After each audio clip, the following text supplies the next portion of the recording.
I turned 18 a week ago. It wasn't like I expected anything to change overnight, but somehow the air around me felt different. Or maybe it wasn't the air, it was him. My stepfather.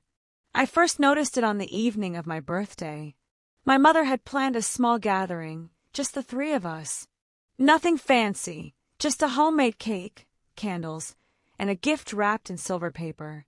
My mother beamed as I unwrapped a delicate necklace, her warm hands squeezing mine as she told me how proud she was. But as I looked up to thank them both, it wasn't my mother's smile that caught me off guard. It was his. It lingered. Not in an obvious way, not in a way anyone else would have noticed, but I did. The way his eyes stayed on me just a second too long.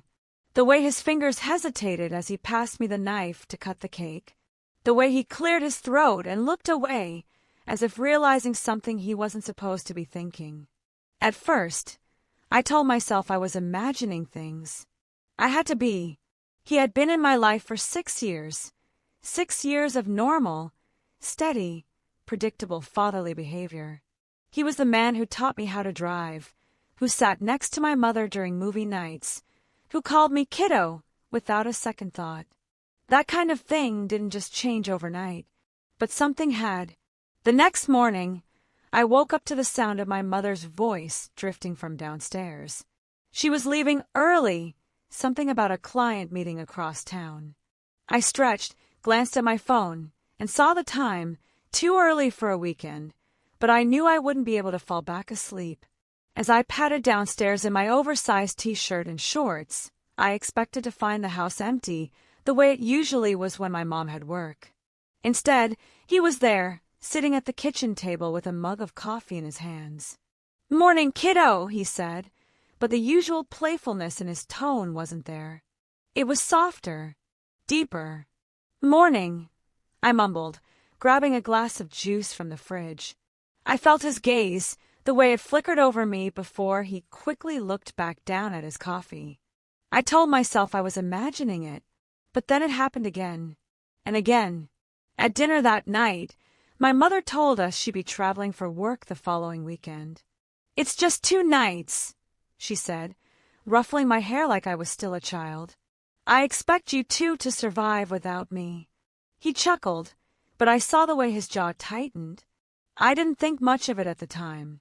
I just laughed along and went back to my food. That night, as I sat curled up on the couch with my book, he walked past me. His hand brushed against my shoulder, not in a way that was unusual, but in a way that made my skin prickle. I thought he would keep walking, but instead, he hesitated. "What are you reading?" His voice was low, casual. I turned the book so he could see the cover.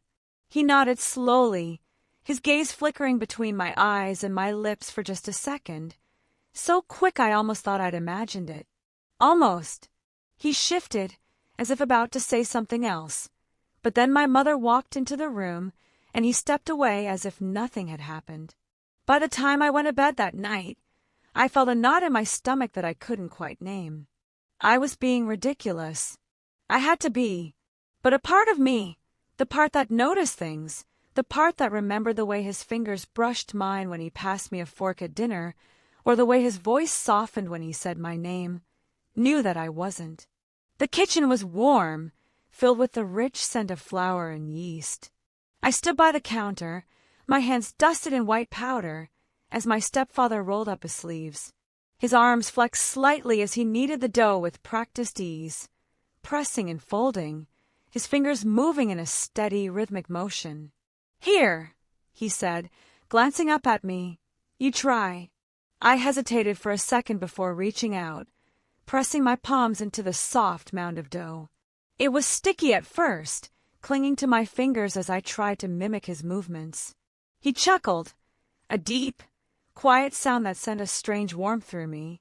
"Not like that," he said, stepping closer. "You have to fold it like this." Before I could react, his hands were over mine, guiding them with slow, deliberate pressure. His fingers curled around mine, pressing them into the dough, shaping the movement. The warmth of his skin against mine was unexpected, lingering, and for a brief second, I forgot to breathe. "There you go," he murmured, his voice low, close to my ear. I swallowed, nodding, trying to focus on the dough instead of the weight of his hands over mine. The steady kneading, the press and pull, the way the muscles in his forearms flexed with each motion. I shouldn't have been noticing these things, and yet I was. After a moment, he pulled away, letting me work on my own. I kept my gaze on the dough, pressing, folding, pressing again, trying to ignore the way his presence lingered just behind me. "You catch on fast," he said, his tone light, almost teasing. "I think we make a good team." I risked a glance up at him, finding his gaze already on me. There was something in his expression, something softer than before. "You think so?" I asked, my voice quieter than I meant it to be. He nodded. "Yeah, you're good at this." I felt a strange flush of pride at his words, but I quickly looked away, focusing on the dough again. The silence stretched between us, but it wasn't uncomfortable. It was heavy, charged in a way I couldn't quite explain. I finished shaping the dough into a ball, brushing my hands against my thighs to shake off the excess flour. He was still watching me. I could feel it. "Your hands," he said suddenly. I glanced down at them, my fingers dusted in flour, the sticky remnants of dough clinging to my skin. Before I could react, he reached out, his fingers brushing against mine. "Soft," he murmured, his touch light. "You should be careful with the flour. It dries out your skin." I swallowed, barely able to nod. The way he looked at me then, it wasn't anything overt, nothing I could point to and say was wrong. And yet, something about it made my breath hitch. His gaze lingered for just a second too long, the corners of his lips curling into something that wasn't quite a smile, but wasn't just amusement either. Then, just as quickly, he pulled back, turning toward the counter as if nothing had happened. "All right," he said, clearing his throat. "Let's get the toppings ready." I nodded, trying to shake off the strange feeling creeping up my spine. But even as I reached for the cheese, I couldn't quite ignore the lingering heat of his touch. I reached for the grated cheese, my fingers trembling slightly as I sprinkled it over the flattened dough. I tried to focus on the simple motions: cheese, tomatoes, a drizzle of olive oil, but my mind was still caught on the way his fingers had brushed mine, the way his voice had softened when he spoke to me. My stepfather moved beside me, reaching for the sliced peppers. The heat of his presence was palpable, close enough that I could feel his warmth, even though we weren't touching. I focused on the pizza, smoothing out the toppings with the tips of my fingers, trying to ignore the awareness tightening in my chest. "Looks good," he murmured. I turned to him instinctively, finding him already watching me. The air between us felt different, charged with something I couldn't quite define. His gaze dropped briefly. To my lips, I realized, before lifting again to meet my eyes. I knew I should look away, say something lighthearted, laugh it off. But I didn't. I stayed still, caught in the moment, my breath coming a little too fast. And then, before I could think better of it, before I could convince myself it wasn't happening, he leaned in. It was barely a kiss at first, just the faintest brush of his lips against mine, soft, lingering for only a second. But that second stretched into something more, something I couldn't stop.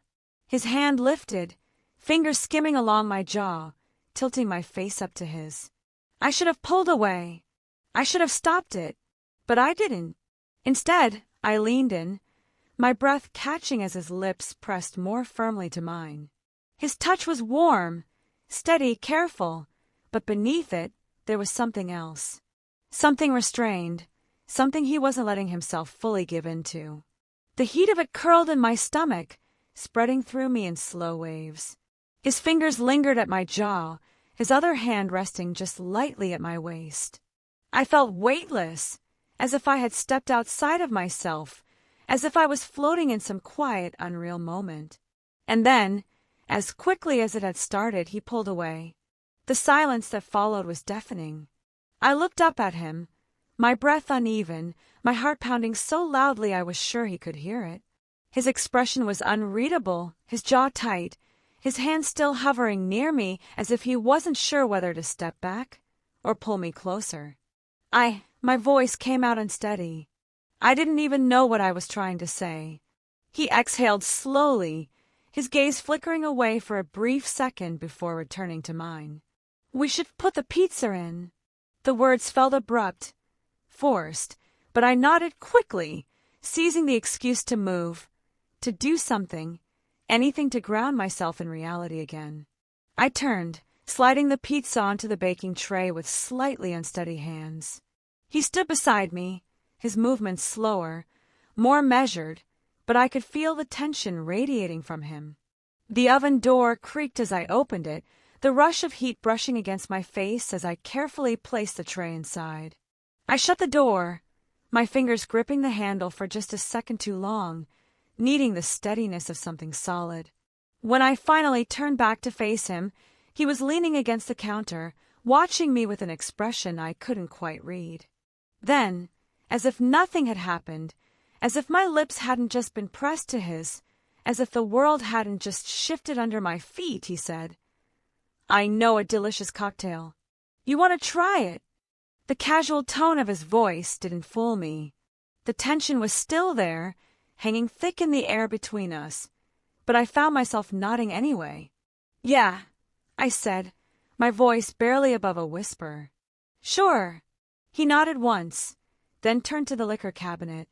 I watched as he moved, my pulse still racing, my lips still tingling from the ghost of his kiss.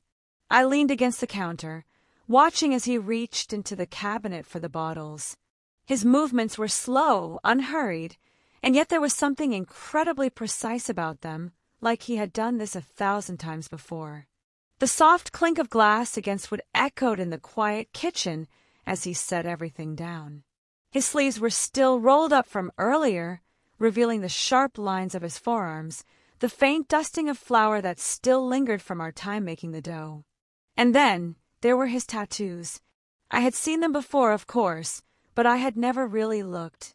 Now, under the warm kitchen light, I could see the way the dark ink stretched over his skin, curving along the defined muscles of his forearm. Some designs were intricate, detailed, swirling patterns that traced up toward his elbow. Others were simpler, symbols, words that I couldn't quite read from this angle. I swallowed, suddenly feeling warm in a way that had nothing to do with the heat from the oven. "You're really into this, huh?" I said, attempting to fill the silence.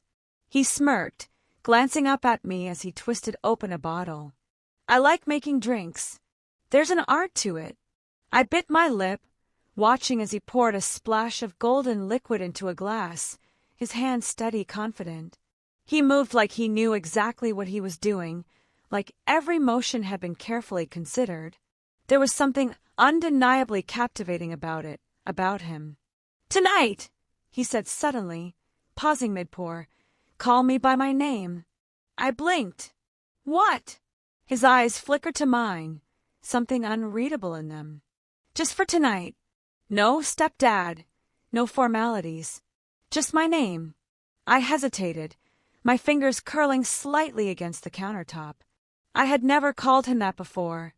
It had always been some variation of hey, or you, or something that kept a layer of distance between us.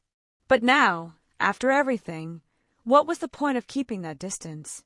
"Okay," I said softly. A slow smile tugged at the corner of his lips, satisfied.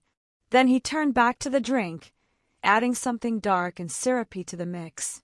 I didn't even realize I was staring until he glanced at me again. "Like what you see." The teasing lilt in his voice sent a strange, nervous flutter through me. I scoffed, rolling my eyes, trying to play it off. "I'm just curious about what you're making." He chuckled, stirring the mixture with a slow, deliberate twist of his wrist. "Right." I exhaled, forcing myself to look away, my gaze drifting toward the oven instead. The smell of the pizza was filling the room, rich and warm, mingling with the scent of citrus from the cocktail. When he was finally done, he slid the glass across the counter toward me. "Try it," he said. I hesitated for only a second before wrapping my fingers around the glass, bringing it to my lips. The first sip was smooth, sweet at first, then rich with warmth, a slow burn trickling down my throat. I swallowed, licking my lips, nodding approvingly. "That's actually really good," he smirked, taking a sip from his own glass. "Told you." The timer on the oven beeped, cutting through the moment. He turned, grabbing a dish towel and opening the oven door. I watched as he pulled out the pizza, the crust golden brown, the cheese bubbling just slightly. "Looks perfect," he said, placing the tray onto the counter. I grabbed the pizza cutter, slicing it into neat triangles, my hands finally steady again, now that there was something to focus on. We moved to the table, sitting across from each other. He took a bite first, chewing slowly, his gaze on me the entire time. I picked up my own slice, taking a small bite, savoring the familiar, comforting taste of melted cheese and crispy crust. But it was hard to focus on the food when he was still watching me like that, his eyes dark, unreadable, studying me as if he was trying to figure something out. Every time I looked up, his gaze was still there, unwavering. I should have felt self-conscious. Maybe I did. But underneath it, there was something else. A quiet, lingering electricity in the air, something that neither of us acknowledged but both of us felt. I took another sip of the cocktail, letting the warmth of it settle in my chest. For the first time all night, I wondered how far this was going to go. I'm glad we can continue. I'll craft the next part while maintaining an engaging and emotional narrative. The pizza between us was almost forgotten, the warmth of the kitchen dimming in comparison to the heat simmering in the space between us. Every time I lifted my gaze, I found his eyes on me, watching with an intensity that sent a shiver through me. I should have looked away, should have broken the moment, but I didn't. Instead, I held his gaze, the air between us thick with something unspoken. The flickering kitchen light cast shadows across his face, highlighting the sharp cut of his jaw, the way his lips parted slightly, as if he wanted to say something but chose not to. His fingers drummed lightly against the edge of his glass before he finally set it down, leaning back slightly, his eyes never leaving mine. "Come here," he said softly. It wasn't a command, not really, but it felt like one. Like something inevitable. I swallowed, my heart hammering against my ribs as I pushed my chair back, moving toward him without fully thinking about what I was doing. When I was close enough, he reached out, his hand brushing against my wrist, barely there, but enough to make me stop breathing for a second. His touch was careful, as if waiting for me to pull away. But I didn't. His fingers curled slightly, guiding me closer until I was standing between his knees. For a long moment, neither of us moved. Then, slowly, his hand slid up my arm, fingertips tracing lightly against my skin before resting at the side of my face. I knew what was about to happen. I should have stepped back. I should have said something to stop this. But instead, I closed my eyes as his lips pressed against mine. The kiss was slow, hesitant at first, as if he was waiting for me to change my mind. But when I didn't, when I leaned into him, when my hands found their way to his shoulders, his grip tightened just slightly, pulling me closer. The world faded. The only thing I could feel was the warmth of him, the way his fingers skimmed down my spine, the way he deepened the kiss like he had been waiting for this for longer than he cared to admit. By the time we finally pulled apart, I was breathless, my forehead resting lightly against his. His thumb brushed against my cheek, a soft, fleeting touch before he finally let go. Neither of us spoke. We didn't need to. A month passed. At first, I didn't think anything of it. The nausea came in waves, subtle at first, easy to brush off. Maybe it was something I ate. Maybe I wasn't getting enough sleep. But then the days stretched on, and the feeling didn't go away. It got worse. There were mornings where I barely made it to the bathroom in time, where I had to press my hands against the cold porcelain of the sink, trying to steady myself as the dizziness washed over me. And then the realization hit me like a punch to the gut. I was late. Panic clawed its way up my throat as I stared at the calendar on my phone, counting the days over and over again, hoping I had made a mistake. But I hadn't. I knew. Deep down, I already knew. I spent the next few hours in a haze, my thoughts spiraling, my hands shaking as I tried to figure out what to do. There was only one person I could tell. That evening, I waited until my mother had left the house for one of her late-night shifts before slipping downstairs. He was in the living room, flipping through a book, but when he saw me, he immediately knew something was wrong. I hesitated for only a second before speaking. "We need to talk." His eyes sharpened instantly, his posture shifting as he set the book down. "What is it?" I swallowed, my heart pounding. I couldn't even say it, but I didn't have to. I saw the way his expression changed, the way his jaw tensed, the way his fingers curled into fists for the briefest second before he forced himself to relax. He exhaled slowly, rubbing a hand down his face. "Are you sure?" I nodded. For a long moment, he didn't say anything. Then, finally, he stood, stepping toward me, his hands settling on my shoulders. "We'll figure this out," he said, his voice steady. "I won't let you go through this alone." The relief that crashed through me was overwhelming. But there was something else, too. Something darker. Because we both knew my mother would find out eventually. And when she did, everything would fall apart. He must have been thinking the same thing, because the next words out of his mouth sent a chill down my spine. "We should leave." I stared at him. "What?" His grip on me tightened slightly. "Before she notices anything. Before she starts asking questions. If we go now, we can." "Go where?" I whispered, my voice barely working. "Anywhere." His eyes burned into mine, intense and unwavering. "Somewhere safe. Somewhere no one can touch us." I should have said no. I should have told him this was insane. But when I thought about my mother finding out, about the consequences that would come crashing down on us, I realized I was more afraid of staying than I was of leaving. So I did the only thing that made sense in that moment. I nodded. And just like that, everything changed.